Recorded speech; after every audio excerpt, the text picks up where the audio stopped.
विश्रांतीनंतर बुलेटिनमध्ये आपलं स्वागत आहे। कोकणातून बातमी आहे। कोकणातील शेतकरी सध्या गंभीर अडचणीत सापडले आहेत। परतीच्या अवकाळी पावसासोबतच गावारेडे आणि डुकरांच्या हल्ल्यामुळे भात पीक जमीनदोस्त झालंय। तोंडाशी आलेलं पीक डोळ्यासमोर उद्ध्वस्त होताना पाहून शेतकऱ्याचं मनोबल खचलंय। विदर्भ, मराठवाडा आणि सोलापूर भागात पूरग्रस्तांचे तातडीने पंचनामे करून नुकसान भरपाई जाहीर केली जाते। मग कोकणातील शेतकऱ्यांकडे मात्र सरकारचं दुर्लक्ष का? भात हे कोकणातील मुख्य पीक असूनही इथल्या शेतकऱ्यांना न्याय मिळणार का नाही असा प्रश्न सरकारला शेतकऱ्यांनी विचारलाय। अवकाळी पाऊस, जंगली श्वापद म्हणजे डुकरं किंवा मग जंगली रानरेडे किंवा गवारेडे यांनी भाताचं साप नासधूस केले आपल्याला पाहायला मिळत आहे।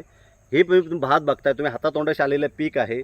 शेतकरी इथला 4 महिने कष्ट करत असतो आणि भात पिकत असतो। आत्ता भात कापायला झालेला आहे, मात्र जंगली गवारेडे आणि डुकरांनी हा भाताची पूर्ण नासधूस केलेली आहे।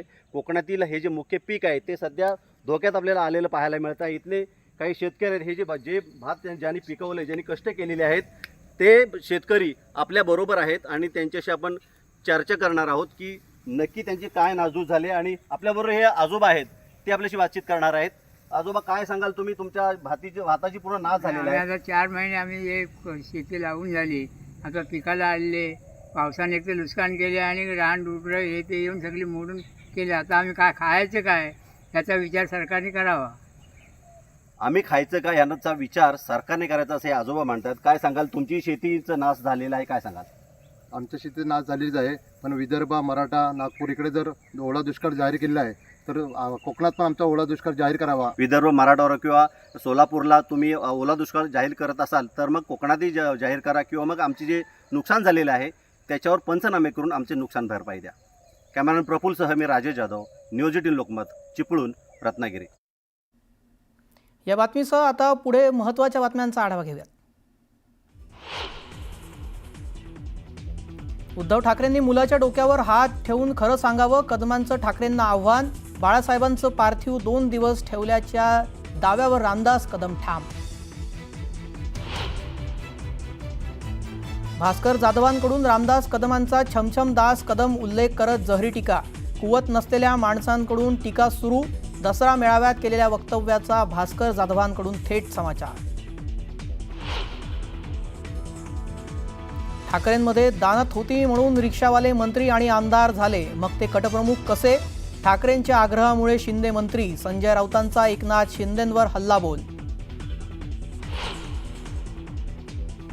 मुंबईतला मराठी माणूस हद्दपार करण्याचा विडा शहांनी उचललाय। निषेध करण्याची हिम्मत शिंदेंमध्ये आहे का? हिम्मत नसेल तर मराठी माणसाबद्दल बोलू नये। संजय राऊतांची अमित शहांसोबत शिंदेंवर टीका। उद्धव ठाकरेंचे आभार, त्यांनी माझे 1000 रुपये वाचवले। विकासाच्या मुद्द्यावर बोलले असते तर त्यांना 1000 रुपये देणार होतो। मुख्यमंत्री देवेंद्र फडणवीसांचा उद्धव ठाकरेंवर खोचक टोला। मनोज जरांगे मनोरुग्ण माणूस, जरांगेंच्या बुद्धीची कीव येते, तर जरांगेंच्या भाषणात अश्लील चाळे आणि हावभाव। ओबीसी नेते लक्ष्मण हाकेंचा पुन्हा एकदा जरांगेंवर थेट आरोप। शेतकऱ्यांसाठी ठाकरेंच्या शिवसेनेचा 11 ऑक्टोबरला मोर्चा। मराठवाड्यातील मोर्चात उद्धव ठाकरेही सहभागी होणार। सायबर फ्रॉड जनजागृती कार्यक्रमात अभिनेता अक्षय कुमारनं सांगितला धक्कादायक किस्सा।